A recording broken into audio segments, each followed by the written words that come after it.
think of a scenario. Google is issuing a dire warning, that too in a language unheard of. So what they said was, if they do not improve, that means if the employees do not improve the performance, there will be consequences, bad consequences. In fact, the language itself says that there will be blood on the streets. I haven't heard in my own journey so far, I have not heard a language, that too in the corporate of that class, right? It's not a baniye ki dukan, where you can do anything you want. In Google, Sundar Pichai was not happy about the employee strength because he feels they are overstaffed. He feels employees are not being innovative, not being productive. So lot of you who actually want to, who actually dream to join Google like company, it's a message to all of you. So it's not everything so rosy about these big companies. It doesn't make you a great employee if you join one of these companies, especially these fang companies or mang companies, whatever way you want to pronounce that nowadays, because Facebook itself has changed as Meta. That's not it.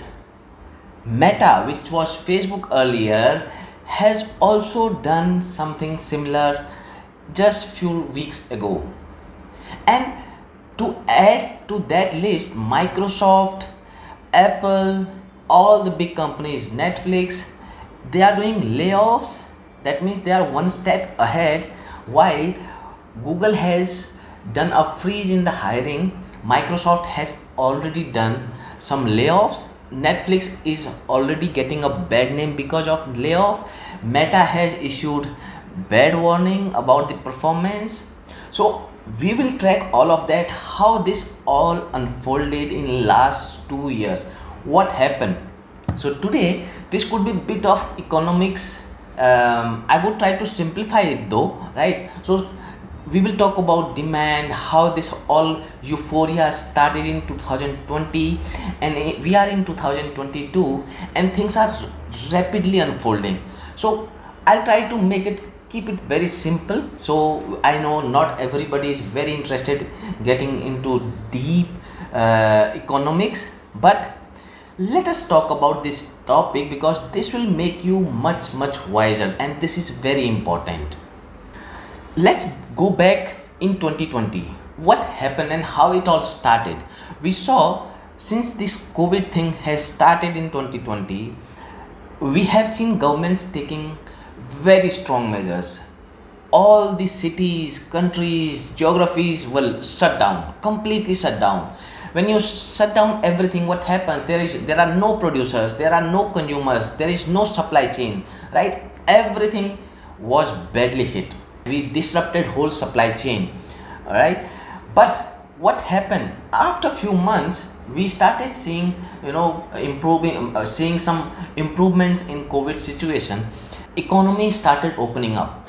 People who could not spend, who could not go out, so they all came out at the same time, and that created lot of demand. At the same time, what governments had done, because of that squeeze, governments pumped lot of money in the economy, right?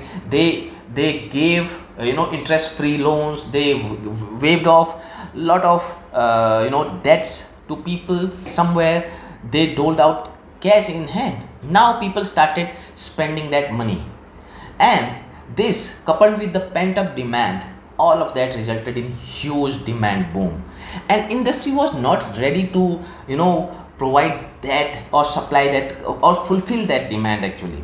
And when you have lot of cheap money, your debts are waived off, lot of money, what do, you start doing discretionary spending. What discretionary spending is? Probably for companies, they will invest more into, let's say, modernizing things.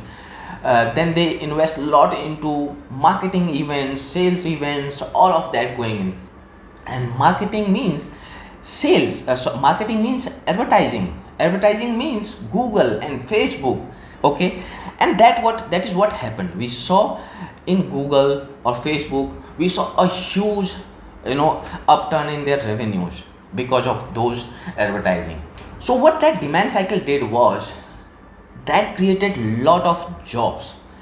Anybody who was coming earning, let's say 100,000 earlier, they were getting 120,000, 20%, 50% bump up. Somebody was getting $150,000 and an year. That kind of bump which wasn't seen in recent history, that happened, and this created a lot of inflationary environment. Think of a scenario. You earn about 10 lakh rupees an year in India, right? 10 lakh rupees is about $15,000, give and take. That 10 lakh rupees in India, if you go out in the market and you want to buy apple for, let's say, 100 rupees per kg, 100 rupees is about $1.5 per kg apple. If all of a sudden your income goes up, it is doubled, 10 to 20 lakh, right? You won't mind paying 120 rupees for 1 kg of apple, because you have that extra money. And this is what inflation is. That means if you go back in history about 15-20 years ago, the prices of the products have changed a lot. That is called inflation. So is it bad that the inflation is going up?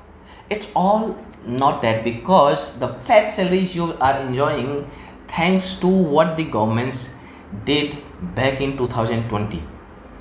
So we all, you, me, everybody is a beneficiary of that policy disruption in 2020 everywhere by governments. So you can't really say inflation is bad because the governments are failing.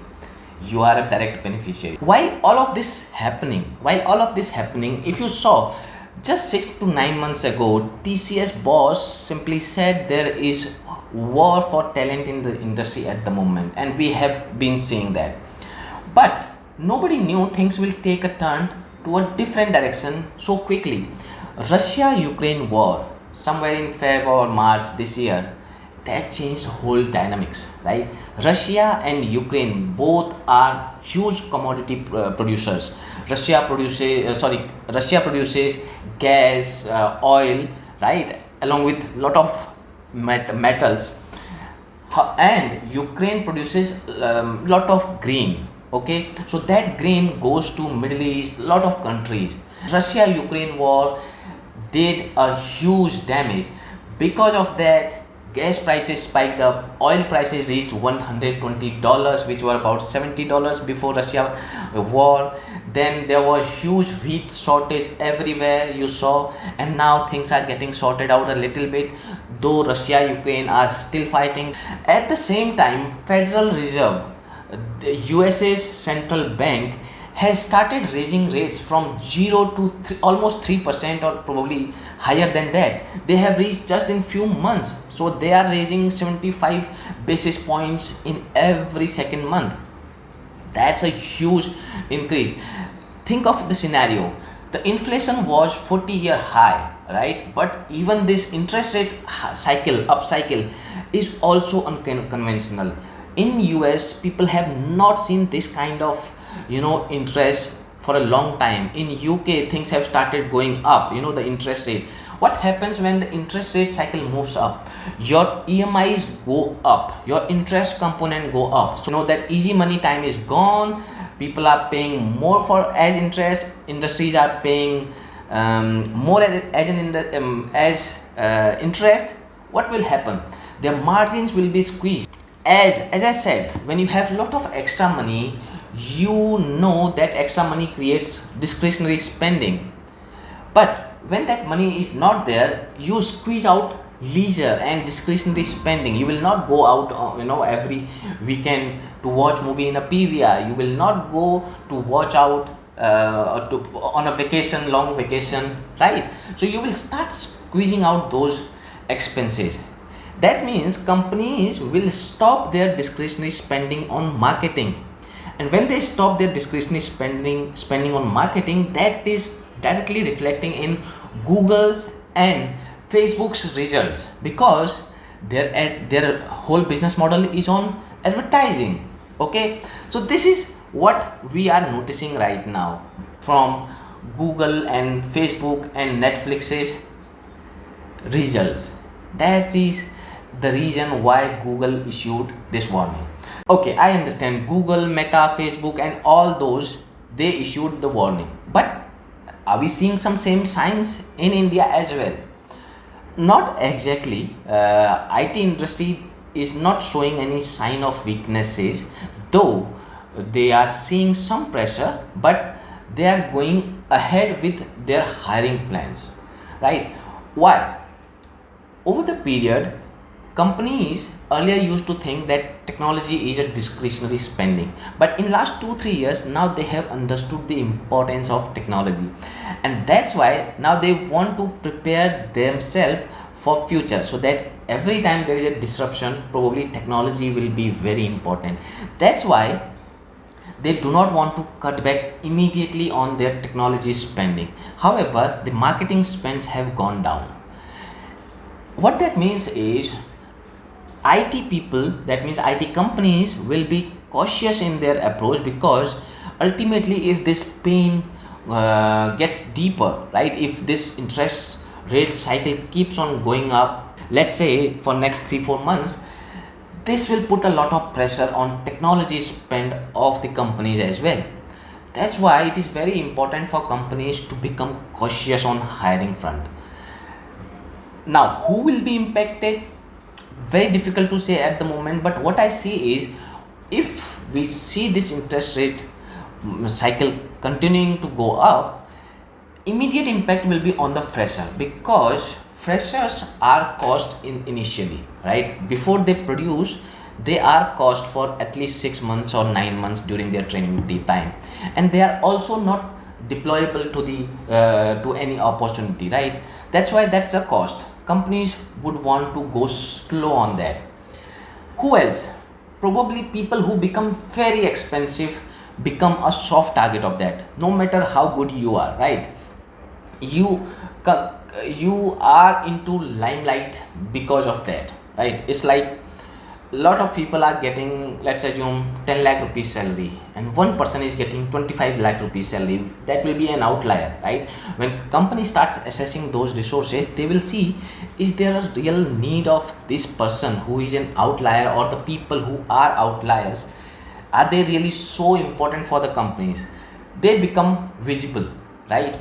Then people of senior age, in the senior category, 12 to 15 years, 15 to 20 years, right? They get into limelight because of these events, right? Because they are expensive resource. Maybe a guy with 10 years, 8 years, 10 years experience with little bit of support can work and replace these very senior and expensive resources. These are the soft targets. Hopefully things does not go that way.